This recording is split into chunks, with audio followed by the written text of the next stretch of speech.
KKP siapkan langkah integrasi rencana tata ruang kawasan di IKN.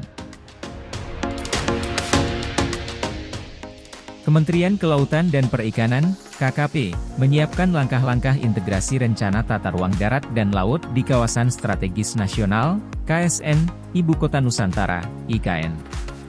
Salah satu strategi perwujudan visi IKN sebagai kota dunia yang dibangun dan dikelola secara berkelanjutan, sebagai penggerak ekonomi Indonesia pada masa depan dan menjadi simbol identitas nasional yang merepresentasikan keberagaman bangsa Indonesia, saat ini telah diterbitkan Peraturan Presiden, Perpres, No. 64 Tahun 2022 tentang Rencana Tata Ruang, RTR, Kawasan Strategis Nasional, KSN, Ibu Kota Nusantara, IKN, tahun 2022 hingga 2042 terkait rencana tata ruang yang terintegrasi darat dan laut, ujar Direktur Jenderal Pengelolaan Kelautan dan Ruang Laut Victor Gustaaf Manopo di Jakarta, Senin. Perpres RTR di KSN IKN, lanjut dia, memiliki sudut kepentingan pertumbuhan ekonomi yang berkelanjutan, berperan sebagai operasionalisasi rencana induk Ibu Kota Nusantara dan perincian rencana induk Ibu Kota Nusantara sekaligus koordinasi dan sinkronisasi pelaksanaan program pembangunan di KSN IKN ke depan.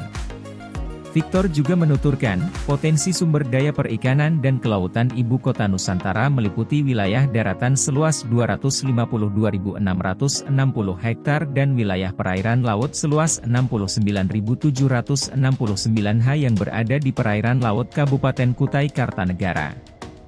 Ini terbagi menjadi kawasan inti IKN, kawasan IKN dan kawasan pengembangan dengan luas total 322.429 hektar.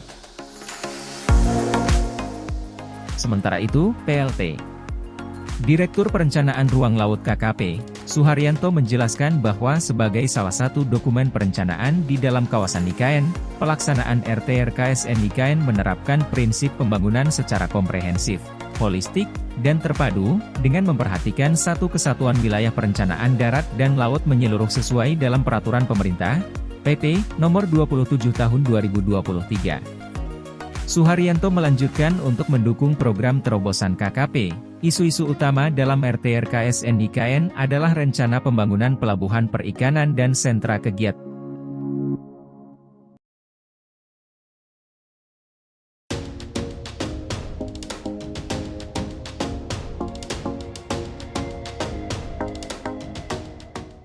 Upaya restorasi hutan di IKN diapresiasi komunitas internasional.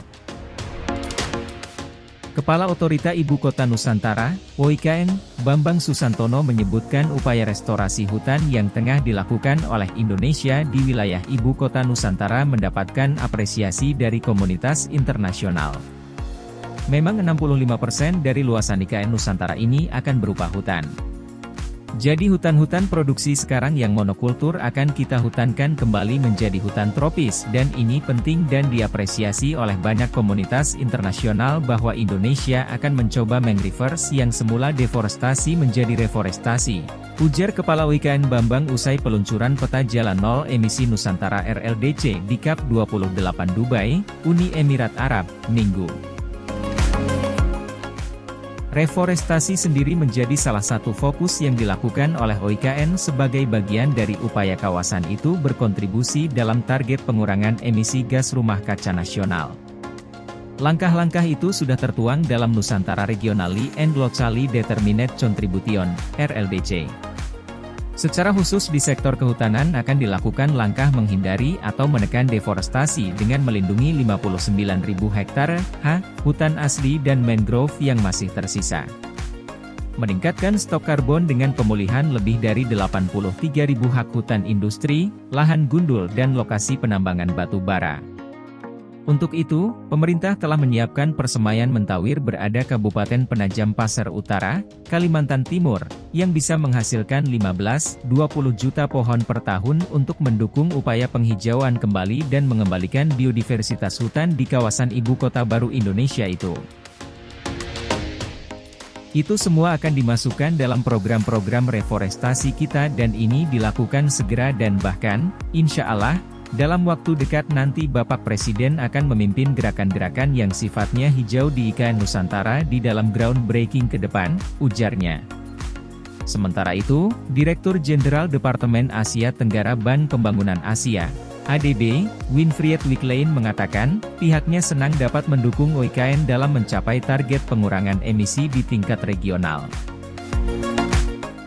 Kami berpendapat peran pemerintah subnasional, sebuah kota secara khusus, sangat penting untuk digarisbawahi guna mencapai komunitas yang memiliki resiliensi iklim, katanya.